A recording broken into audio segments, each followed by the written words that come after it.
The book of Genesis. It's the first book of the Bible, and its storyline divides into two main parts. There's chapters 1 through 11, which tell the story of God and the whole world. And then there's chapters 12 through 50, which zoom in and tell the story of God and just one man, Abraham, and then his family. And these two parts are connected by a hinge story at the beginning of chapter 12. And this design, it gives us a clue to how to understand the message of the book as a whole and how it introduces the story of the whole Bible.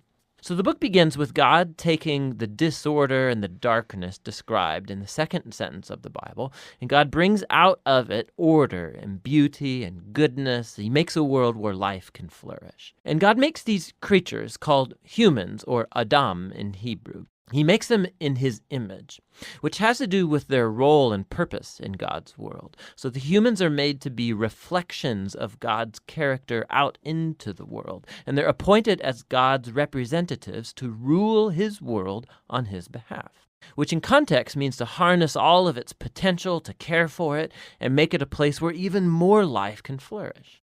God blesses the humans. It's a key word in this book. And he gives them a garden. It's like a place from which they begin starting to build this new world. Now, the key is that the humans have a choice about how they're going to go about building this world. And that's represented by the tree of the knowledge of good and evil. Up till now, God has provided and defined what is good and what is not good. But now God is giving the humans the dignity and the freedom of a choice. Are they going to trust God's definition of good and evil, or are they going to seize autonomy and define good and evil for themselves? And the stakes are really high. To rebel against God is to embrace death, because you're turning away from the giver of life himself. This is represented by the tree of life. And so in chapter 3, a mysterious figure, a snake, enters into the story.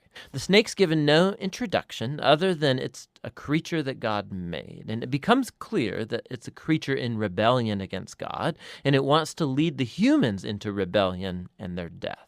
The snake tells a different story about the tree and the choice. It says that seizing the knowledge of good and evil are not going to bring death, that it's actually the way to life and becoming like God themselves. Now, the irony of this is tragic, because we know the humans, they're already like God. They were made to reflect God's image. But instead of trusting God, the humans seize autonomy, they take the knowledge of good and evil for themselves, and in an instant, the whole story spirals out of control. The first casualty is human relationships. The man and the woman, they suddenly realize how vulnerable they are. Now, they can't even trust each other. And so they make clothes and they hide their bodies from one another.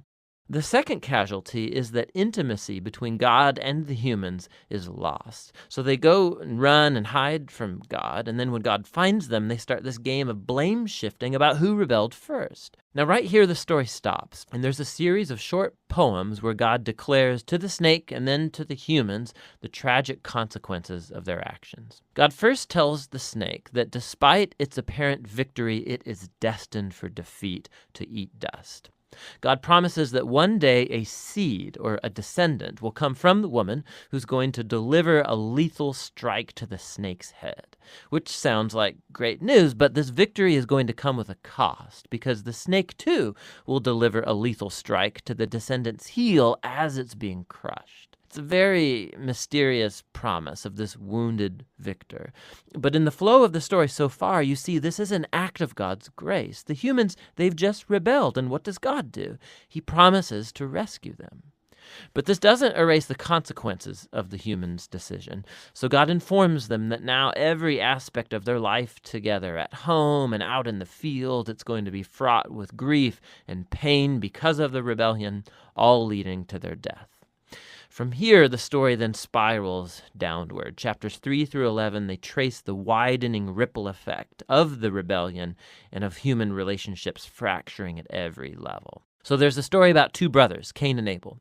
Cain's so jealous of his brother that he wants to murder him. And God warns him not to give in to the temptation, but he does anyway. He murders him in the field. So Cain then goes on to build a city where violence and oppression reign. And this is all epitomized in the story of Lamech. He's the first man in the Bible to have more than one wife. He's accumulating them like property. And then he goes on to sing a short song about how he's more violent and vengeful than Cain ever was. After this, we get an odd story about the sons of God, which could refer to evil angelic beings, or it could refer to ancient kings who claimed that they descended from the gods. And like Lamech, they acquire as many wives as they wanted, and they produce the Nephilim, these great warriors of old. Whichever view is right, the point is that humans are building kingdoms that fill God's world with violence and even more corruption. In response, we're told that God is broken with grief. Humanity is ruining his good world, and they're ruining each other. And so out of a passion to protect the goodness of his world, he washes it clean of humanity's evil with a great flood. But he protects one blameless human, Noah, and his family, and he commissions him as a new Adam. He repeats the divine blessing and commissions him to go out into the world. And so our hopes are really high, but then Noah fails too, and also in a garden.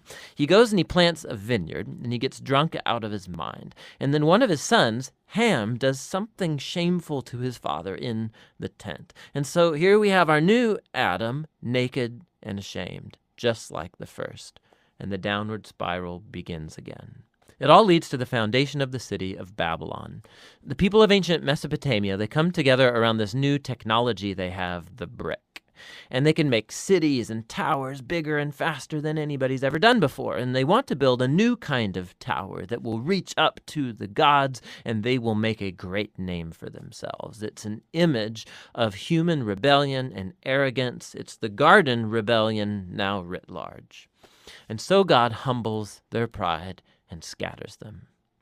Now, this is a diverse group of stories, but you can see they're all exploring the same basic point.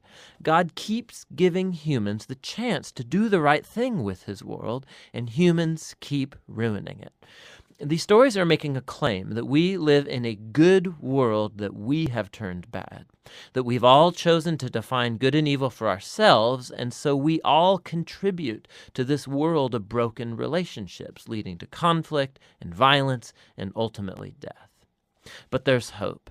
God promised that one day a descendant would come, the wounded victor who will defeat evil at its source. And so despite humanity's evil, God is determined to bless and rescue his world. And so the big question, of course, is what is God going to do? And the next story, The Hinge, offers the answer. But for now, that's what Genesis 1 through 11 is all about.